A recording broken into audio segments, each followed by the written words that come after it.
Lives of the Most Eminent Painters, Sculptors, and Architects by Giorgio Vasari. Life of Marco Calabrese, Painter. When the world possesses some great light in any science, every least part is illuminated by its rays, some with greater brightness and some with less, and the miracles that result are also greater or less according to differences of air and place.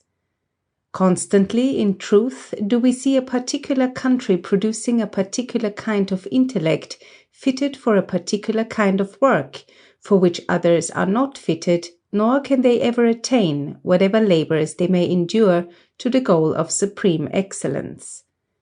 And if we marvel when we see growing in some province a fruit that has not been wont to grow there, much more can we rejoice in a man of fine intellect when we find him in a country where men of the same bent are not usually born. Thus it was with the painter Marco Calabrese, who, leaving his own country, chose for his habitation the sweet and pleasant city of Naples. He had been minded, indeed, on setting out, to make his way to Rome, and there to achieve the end that rewards the student of painting. But the song of the siren was so sweet to him, and all the more because he delighted to play on the lute, and the soft waters of Sebeto so melted his heart, that he remained a prisoner in body of that land until he rendered up his spirit to heaven and his mortal flesh to earth. Marco executed innumerable works in oils and in fresco, and he proved himself more able than any other man who was practicing the same art in that country in his day. Of this we have proof in the work that he executed at Aversa, 10 miles distant from Naples, and, above all, in a panel picture in oils on the high altar of the church of Sant Agostino, with a large ornamental frame, and various pictures painted with scenes and figures, in which he represented St. Augustine disputing with the heretics, with stories of Christ and saints in various attitudes both above and at the sides. In this work, which shows a manner full of harmony and drawing toward the good manner of our modern works, may also be seen great beauty and facility of coloring, and it was one of the many labors that he executed in that city and for various places in the kingdom. Marco always lived a gay life, enjoying every minute to the full, for the reason that, having no rivalry to contend with in painting from other craftsmen, he was always adored by the Neapolitan nobles, and contrived to have himself rewarded for his works by ample payments. And so, having come to the age of 56, he ended his life after an ordinary illness. He left a disciple in Giovanni Filippo Crescione, a painter of Naples, who executed many pictures in company with his brother-in-law, Leonardo Castellani, as he still does. But of these men, since they are alive and in constant practice of their art, there is no need to make mention.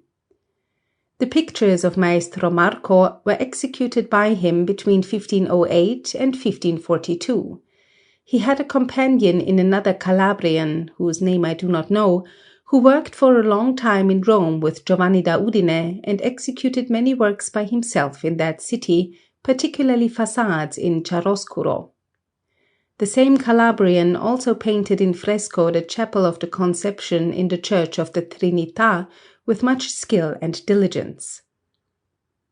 At this same time lived Nicola, commonly called by everyone Maestro Cola dalla Matrice, who executed many works in Calabria, at Ascoli, and at Norcia, which are very well known and which gained for him the name of a rare master, the best indeed that there had ever been in these parts. And since he also gave his attention to architecture, all the buildings that were erected in his day at Ascoli and throughout all that province had him as architect. Cola, without caring to see Rome or to change his country, remained always at Ascoli, living happily for some time with his wife, a woman of good and honorable family, and endowed with extraordinary nobility of spirit, as was proved when the strife of parties arose at Ascoli in the time of Pope Paul III. For then, while she was flying with her husband, with many soldiers in pursuit, More on her account, for she was a very beautiful young woman, than for any other reason, she resolved, not seeing any other way in which she could save her own honor and the life of her husband, to throw herself from a high cliff to the depth below.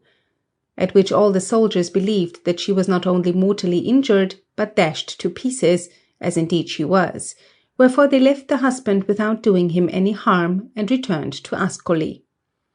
After the death of this extraordinary woman, worthy of eternal praise, Maestro Cola passed the rest of his life with little happiness. A short time afterwards, Signor Alessandro Vitelli, who had become Lord of Matrice, took Maestro Cola, now an old man, to Città de Castello, where he caused him to paint in his palace many works in fresco and many other pictures, which works finished, Maestro Cola returned to finish his life at Matrice. This master would have acquitted himself not otherwise than passing well, if he had practised his art in places where rivalry and emulation might have made him attend with more study to painting, and exercise the beautiful intellect with which it is evident that he was endowed by nature.